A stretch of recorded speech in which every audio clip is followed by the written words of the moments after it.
सोलापूर शहरात 64,000, ग्रामीणमध्ये 2 लाख ग्राहकांची वीज थकबाकी।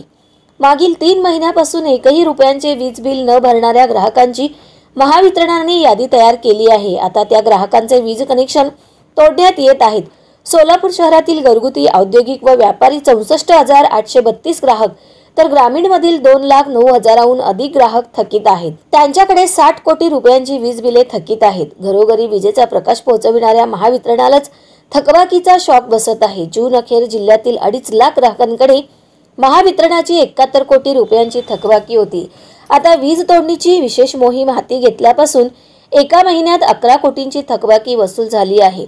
सोलापूर शहरातील 11,000 घरगुती ग्राहकांनी मागील 3 महिन्यांपासून वीज बिल भरलेले नाही। त्यांच्याकडे 2.25 कोटींची थकबाकी आहे। ग्रामीणमध्ये देखील 1 लाखांहून अधिक घरगुती ग्राहकांनी वीज बिले भरलेली नाहीत। दररोज विजेचा वापर करत असतानाही त्यांच्याकडून वीज बिल भरत जात नसल्याने आता थेट त्यांचे कनेक्शनच तोडले जात आहे। वीज कनेक्शन तोडण्यापूर्वी थकीत वीज बिले भरावीत असे आवाहन महावितरणाने केले आहे।